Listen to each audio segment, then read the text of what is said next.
welcome to this continued and final piece of this puzzle that we are calling Made for Mondays.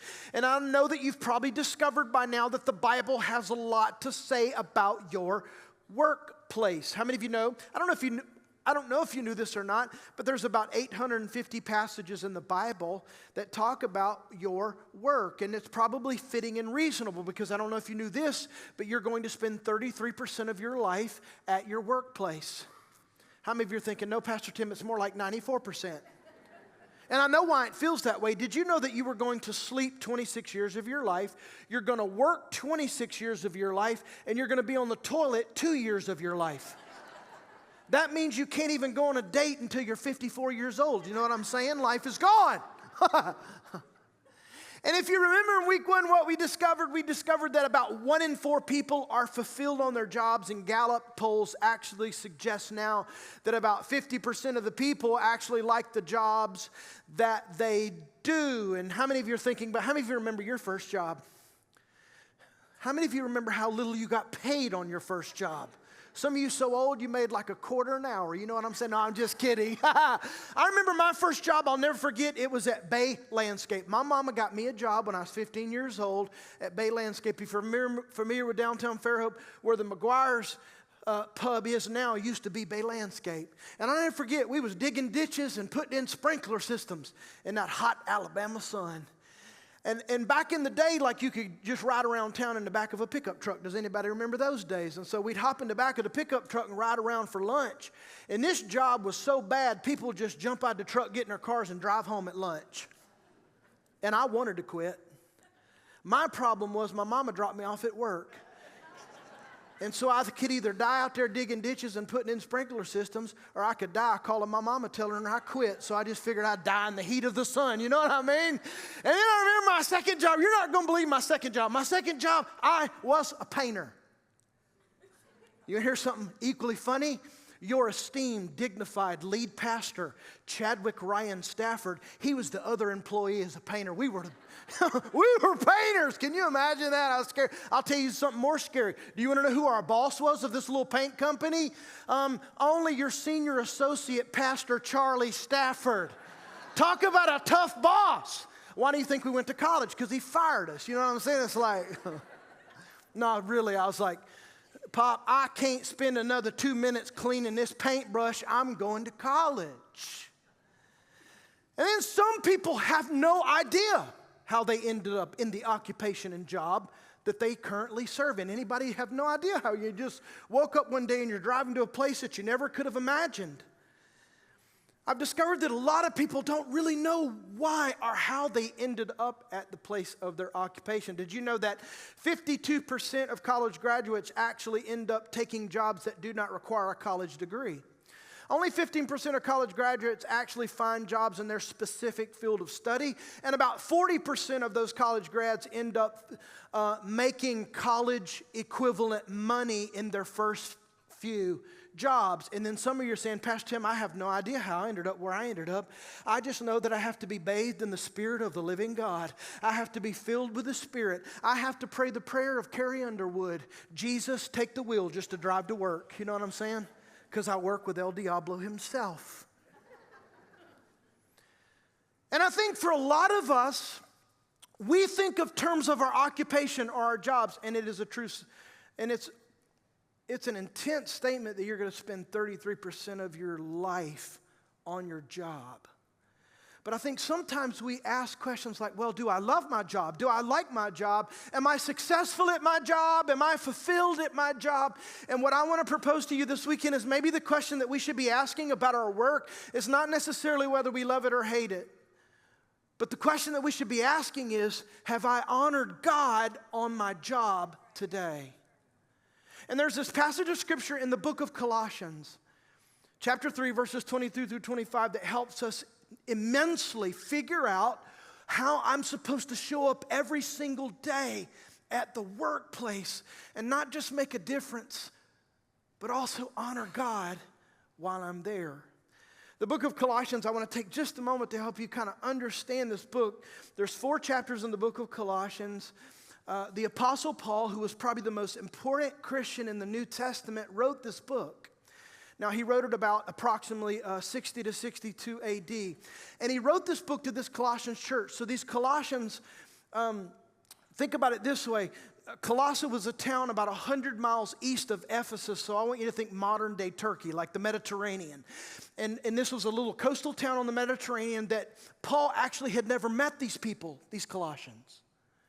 It was actually started by a man named Epaphras. So this Ephesian church that Paul helped start planted another church in Colossae, and it was started by this guy Epaphras. And so Epaphras goes to visit Paul while he's in Rome because he's in prison. Remember, a lot of the content that Paul wrote, these letters to these churches that we read in our Bibles, well, actually Paul wrote them while he was in prison, helping lead these congregations. And Epaphras goes to Paul and he says, Paul, we started this Colossians church and it is thriving, but there is immense cultural pressure on these Colossians to abandon their core teachings of Jesus. And so that's why we have Paul writing this letter to this Colossians church, because he's trying to help them remember what they should think. And so if you were to break down the book of Colossians, there's 4 chapters.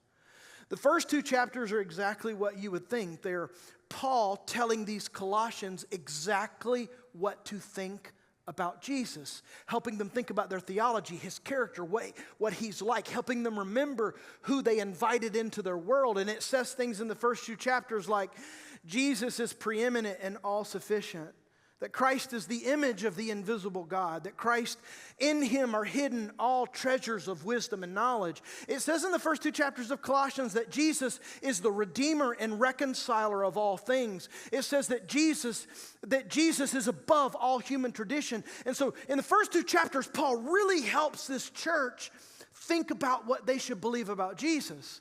And then in chapters 3 and chapters 4 of this book of Colossians, he begins to teach them exactly how they're supposed to live. And so what Paul is doing, he's saying, I'm going to teach you how to live your life based on the perspective and theology about what you know about Jesus. I want you to write this down. This is, if we were summarizing the book of Colossians, I think maybe you could say it this way. I think you could say you have to get the right perspective and theology about Jesus to get the right perspective about everything else. Can I just say something? Maybe your job, your boss, maybe your coworkers, maybe your salary, maybe the drive, maybe the work is not the problem. Maybe the problem is our perspective and theology about Jesus and his expectations on our job. Maybe it's not your spouse that's the problem. Maybe sometimes we look at the symptoms and we need to be looking at the sickness. And what Colossians really is saying is if you can get your perspective about Jesus right, you can get a perspective about every other thing in life. And can I tell you, this may be old-fashioned, but I believe if you can get your perspective about Jesus, you can have a healthy marriage. If you get your perspective right about Jesus, you can flourish at work. If you get your perspective right about Jesus, you can be blessed and highly favored in money. If you get your perspective right about Jesus, you can get along and have a fulfilling, peace-filled life with your family. Paul is teaching us, get Jesus right, and you can get everything else right. And then he begins in chapter 3 and 4 getting very specific about the people that he's talking to. And so in Colossians chapter 3, around verse 18, Paul gets really specific and he starts calling these categories of people out, and he starts speaking to wives specifically. And then he starts speaking to husbands, and then he starts speaking to fathers, and then he starts speaking to children. And then in verse 22, our particular passage, Paul begins to speak to a very specific audience. Now let me explain to you why it's so critical. The audience that Paul is speaking to in our key passage this weekend, of all the people who would enjoy and like a job change, it would probably be these people. Of all the people that if they could change their occupation, they would, it was this group of people that we're about to read about. If you look in Colossians chapter 3, verses 22 through 25, this is what it says. Here's our key passage. Slaves, obey your earthly masters in everything.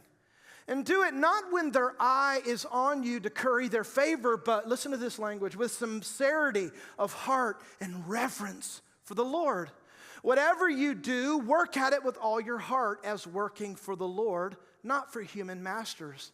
Since you know that you will receive an inheritance from the Lord as a reward, it is the Lord Christ you are serving.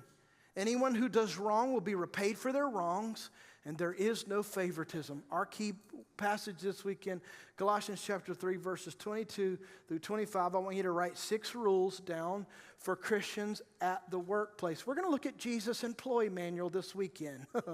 Here we go. Paul's teaching us we need to know what we know about Jesus, informs everything else, and in these 3 verses teaches us how we live our lives on our workplaces. Number 1, I want you to write this down. I think the big idea, ladies and gentlemen, of this entire passage is this, that the rules of at work are always the same for every Christ follower. Let me explain this. Paul is talking to a group of people, and I know that when we hear this word slaves, we hear this word masters, it can be incredibly triggering for us because we're thinking about American history, right? We're thinking about the disturbing evil darkness that we know about slaves and masters. But if you look back in the Roman Empire and in Roman history, I want you to think about it this way. It was slightly different when we hear this word. And so when Paul says slaves and masters, he's speaking to Christian households. And he's speaking to a group of people that were considered bondservants. Now, these Romans would go to the marketplace. They would purchase these employees to come and manage their households. It was a little more common in the Roman Empire because historians estimate there were about 60 million bondservants in the Roman Empire. That's about 50% of the population. And what they would do is they would manage the household duties in the physical work inside of every home. Now, if you remember Pastor Chad in week 1, what did he teach us? He taught us that the Greek world thought that work was beneath them, and so did the Romans. And so they would hire these bondservants to come in, and they would hire these bondservants to run their households. This is a nuclear bomb from Paul. Because Paul's saying of all the people that would like a different occupation, and if you look at the language, he's not telling these people just to survive. What is the language Paul's actually using in the book of Colossians? He says, I want you to work at this with all your heart as reverence for the Lord. Do you want to know why this passage is so powerful? The reason this passage is so powerful is because it doesn't matter if you are the CEO or the cleaning company. It doesn't matter if you make the most money or the least. It doesn't matter if you love your job or hate your job. It doesn't matter if this is the dream job or a temp job. It doesn't matter if you're the architect or the intern. The rules at work for following Jesus are always the same for Jesus followers. What unraveled the teachings of Jesus in Greek culture? What made the difference about Jesus' teachings is that Jesus taught the slave and the dignitary the exact same way. What was revolutionary about Jesus' teachings is it didn't matter where you fit in the workforce, the rules are always the same for you. I want you to write these 6 rules down. These are straight out of Jesus' employee manual. Number 1, I want you to write down, erase the lines. Look at the language of what Paul says. Paul says in verse 23, whatever you do. Now let me explain what that means.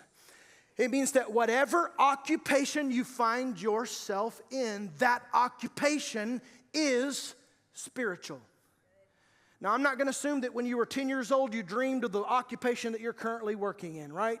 What I'm going to say is no matter where you found yourself in a place in a season that God ordained. God is not surprised. And whatever occupation that you have found yourself in, ladies and gentlemen, is spiritual. Now, we've created this problem in the church in America and probably abroad because we have subtly created a classification system in American church. And what we have done is we've drawn a line between what we think is secular, marketplace, a real job, and what is sacred. What holy people do, what clergy and priests and pastors and children's pastors do. And I want you to erase that line.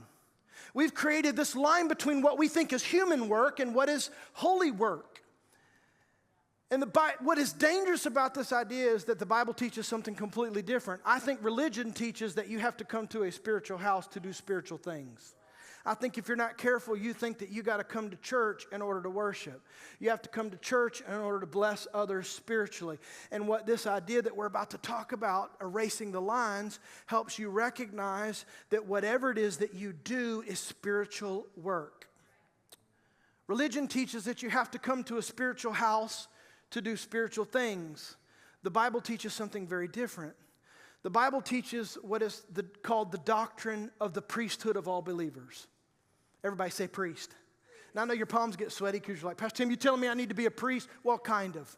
Welcome to the priesthood, everybody. But what that means, according to the Bible, what that means is that God is equally accessible to all the faithful, and every Christian has an equal opportunity and potential to be a minister for God. What that does, the priesthood of all believers essentially says that it erases the line between what is secular and what is sacred, what is human and what is holy. Now listen to me closely. I'm not telling plumbers that they need to become priests. We don't need any more priests. We need more plumbers who recognize that what they do is deeply spiritual. I'm not telling an architect that you got to preach sermons at your work. You know what I'm saying? That's all good and well, but that doesn't necessarily mean you're just doing spiritual work. Being an architect is spiritual work if you're a follower of Jesus.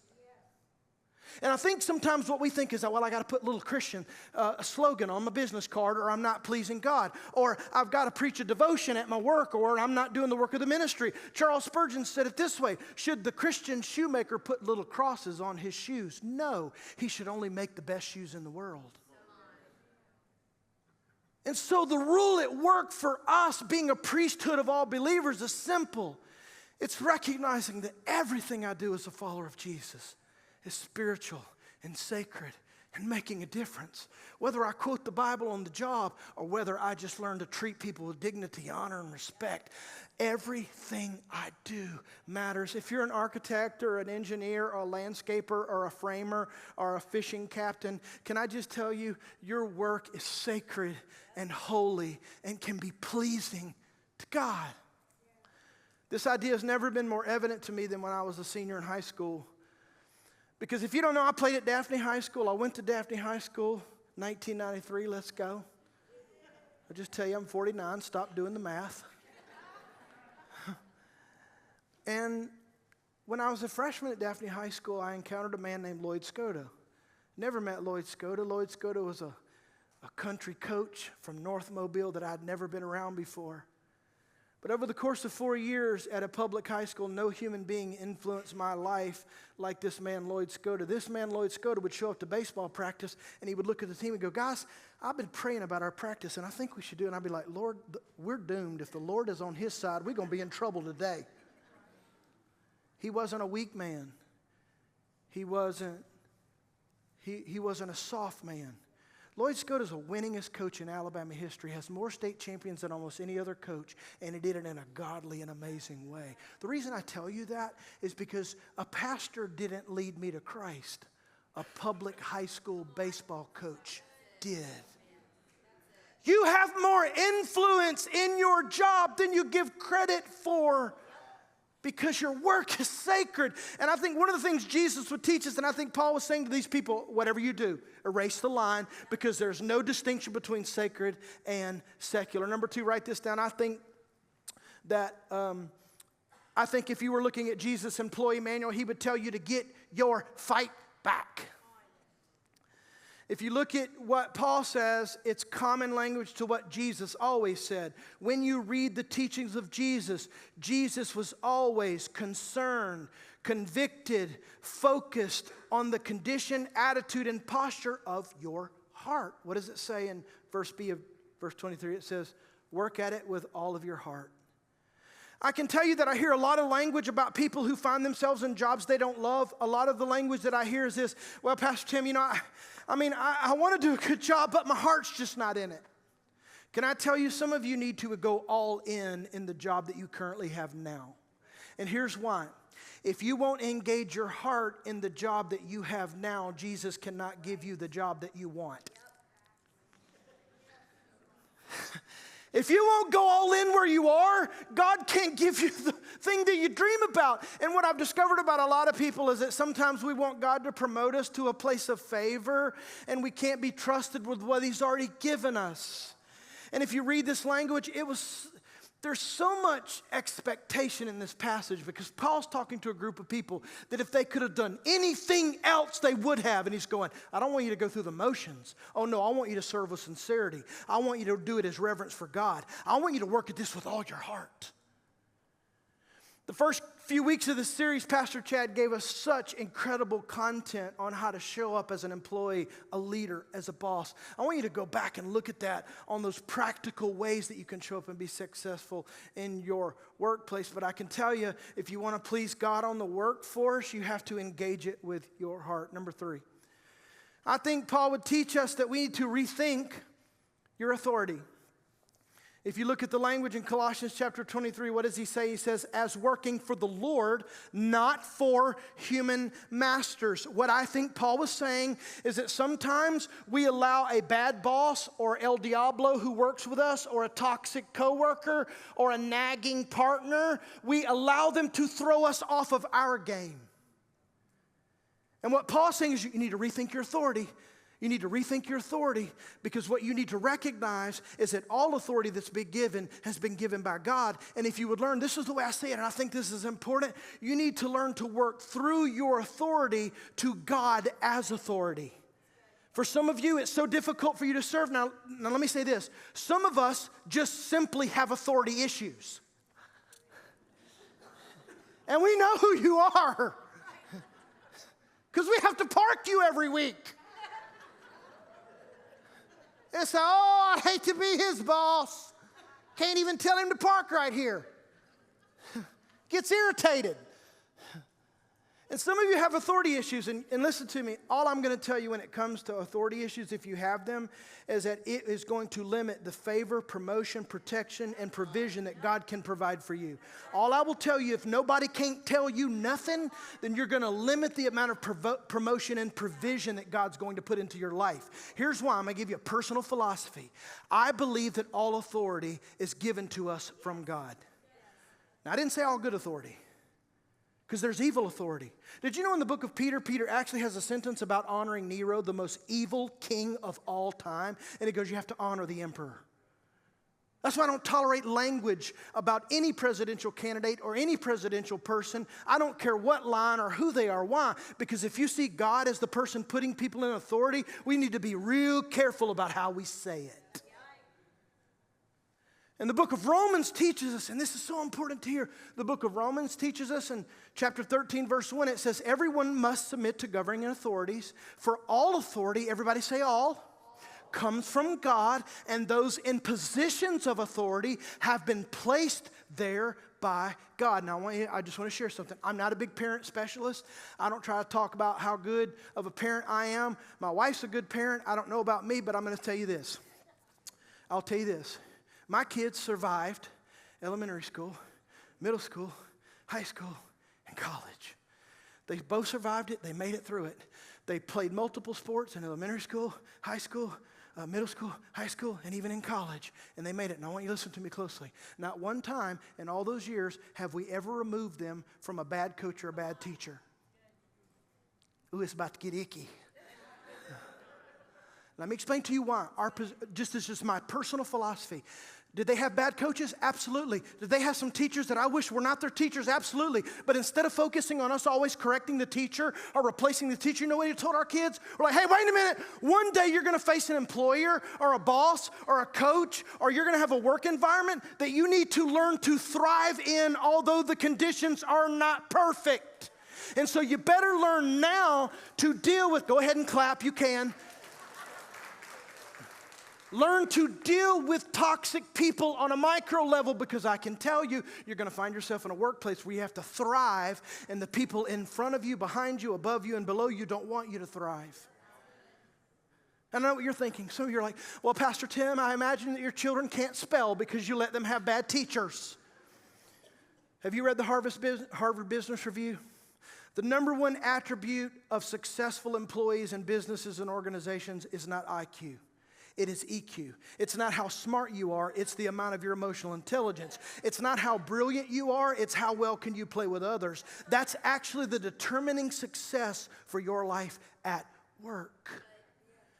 And I think for some of us, when we struggle with authority, I think what we need to do is go, wait a minute, God put these people in place around me, and I better learn to be successful and thrive and submit and surrender as an act of worship to God. I think He would help us rethink our authority. Number 4, write this down. Remember your reward.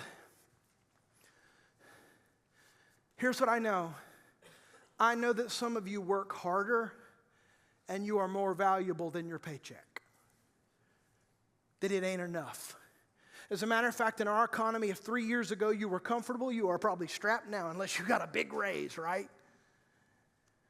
But this is the trust in God part. This is the part where you have to reach into heaven and trust God for your future. And what Paul is reminding us by telling us, it says in verse 24, he says, since you know that you will receive an inheritance from the Lord as a reward. I'm so thankful Paul put this in this passage of Scripture, because some of you need to remember your reward. Can I tell you, ladies and gentlemen, you need to remember that your employee, your business, your bank, whoever is in charge of you, they do not hold your fate in their hands. Your company is not responsible for your destiny. Can I tell you what this passage reminds us? It reminds us that no matter who is an employer over me, God is my provider and God will take care of me. That's what this passage helps us. What does he say? What if the actual word was? Remember. Remember your reward. Remember that, listen, God is Jehovah Jireh. He's the one who provides. God is the one who will rain money from clouds if he has to supply your needs, because he loves you and he cares for you. And when you remember that, it gives you faith not to be rattled or shaken when it doesn't look good. Man, God's my provider. God's going to take care of me. Can I tell you, why do you think that at Coastal Church we talk so much about you bringing your tithe? Can I just tell you, and I'm going to speak on behalf of Pastor Chad. I know he would say this. He would tell you that, ladies and gentlemen, whether you determine to bring your financial worship to God and pay your tithes, that is not going to be the hindrance to success at Coastal Church. God is going to provide for Coastal Church to accomplish its vision and mission, and God's going to do great things at Coastal Church whether you decide to honor God in that area of your life or not, that blessing is for you. And the reason it's for you is because when we consecrate that portion and we consecrate that tenth and we give it to God as an act of worship, when we say this belongs to you, do you know what we're saying? We're saying, God, this is the most practical way that I can say to you that I am trusting you with my future and not anyone else. It's the easiest and most practical way to go. I love you and thank you for this occupation, but this occupation is not my provider. Jehovah Jireh is my provider. I'm not engaged in a worldly economy. I want to bring my tithes so I can engage in a heavenly economy, and that God will make sure that my needs are met. What I love about this passage is that Paul does a play on words. He uses the word inheritance. In the Roman Empire, because he's speaking directly to bondservants and slaves, it was illegal for a bondservant to ever have an inheritance. And here's Paul saying, don't you know? God's going to provide an inheritance for you. To that person reading that passage, you know what they're saying? Paul was saying what he has always said. You may think that you're a bondservant or employee or you are less than, but God sees you as a son and daughter of the Most High living God. And he has a reward and an inheritance for you. It reminds us at the workplace, they don't hold my destiny in their hands. God does. Number 5, write this down. I think Paul would teach us in this Jesus employee manual to let your work become worship. That whatever you're doing, let it be an act of worship to God. Now I want you to listen to me for just a second, because this is a warning. There is a dangerous assumption that you could make about this series, and that dangerous assumption is this. You could make an assumption that if I love my job, if I'm successful at my job, if I work around the clock at my job, if I make a lot of money at my job, I must be honoring God. And the reason that's a dangerous assumption is because for some of you, you need to hear that your work really needs to become an act of worship, because what you have been doing is worshiping your work. And there's a big difference between allowing work to be worship and be diligent and be professional and be an owner and make a difference and climb the ladder and make money. And there is a difference between worshiping your work. That's the dangerous part. Now let me just give you just real quick, and then I'm going to move on. It would be shocking if I told you how many people that I counseled that lost their marriages, and it's not because they didn't like their job. It's because they loved it too much. and they were married to their job. I have counseled more people that lost their marriage because they loved their job than they hated their job. I'll share another scary statistic. If you allow your worship to become work, now remember the science is against us. If you sleep 26 years, you're on the toilet 2 years, and you work 26, that's a big portion of your life. The relationships that you make at your work, you need to treat them as Christ-honoring relationships and be careful. Because statistics say that 85% of affairs, do you want to know where they start? They start at the workplace. If you worship your work, be careful. And just flip the script. I love what I get to do. I praise God. I have the greatest position. I work with the greatest people. Tim Simmons is the happiest dude. I live in the best place on the planet. But my job, my title, my occupation, it does not define me. And it is not the most important thing in my life. I love all of you, but you're not what's most important to me. This little girl on this second row is what is most important to me. And I had to learn.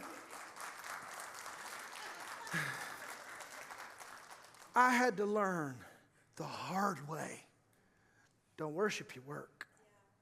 Let your work become worship. And then lastly, this weekend as we close, I think if we were reading this passage, Paul puts in a line there because he's speaking to these people who I knew they felt mistreated. And hear me when I tell you, this Roman Empire, these bond servants and slavery, it was still a despicable act.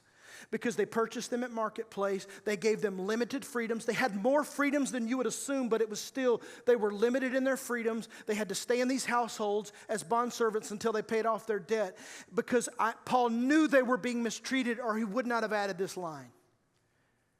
If it was a healthy, thriving institution, he wouldn't have said this. Rule number 6 is do good when it hurts. Look at what he says. Write that down. Anyone who does wrong will be repaid for their wrongs, and there is no favoritism. The reason this passage is spiritual is because we know there was favoritism. We know people were mistreated. And can I just tell you, work hurt is real. And the reason I think that it's real is because the portion of time that we have to give ourselves to it. That every single day, 5 days a week, some people 6 days a week, they have to get in their car and have to drive to a place that they may be dealing with a toxic person or a work hurt, or they've got an offense, or someone's been evil towards them, or they've created drama, and there's a lot of tension filled. And the thing about work is that it frequently, it comes around quite a bit. And some of the most difficult pain people experience is the hurt from other people. And I wish that I could give you, and there are great books to read about setting boundaries with toxic people and learning how to do that and making sure that you're a healthy individual in the workplace. But I can tell you that the Bible really only gives us one response when people do evil towards us. And that's for us to continue to do good. The biblical response to Christians in the workplace, do good. And keep doing good, and keep showing up, and keep being faithful, and don't bite into that drama, and don't gossip, and don't create dissension. Just keep doing good. I know you're getting sucked in, and it is so tempting. You want to repay evil with evil. You want to slap about 3 people in that office. Don't do it. You want to say something negatively about a coworker. Don't do it. I know it's wrong, and I know what they did is wrong. Unfortunately, if we're going to do this the Jesus way, there is only one pathway forward. Romans chapter 12 said this way, do not repay evil for evil, but repay evil with good. He actually, Paul instructing these Romans, he says, do not even say I will repay, but allow vengeance to be mine, saith the Lord. What you do is let God handle that business. And I know it hurts. And I know it's confusing and frustrating. And it may be even an occupation you didn't really sign up to love. But what the essence of this passage was saying is, it's not really about whether you love or hate it. Did you honor me today with it? And if you honor God with the season that you were in, because the other principle, ladies and gentlemen, God wants to give you the desires of your heart. But if you'll honor Him in the season that you are in, God will elevate you to the season that you want. And that's been the prayer and the essence of Made for Mondays is to know that you showing up Monday. In week 1, PC taught us that great theology of work. In week 2, he taught us how to be great employees. In week 3, he taught us how to be great leaders and bosses. And now we're saying the most important question when we walk away and we clock out at 5 or 6 or 4 or 2 is, did I honor God with the way I acted at work today?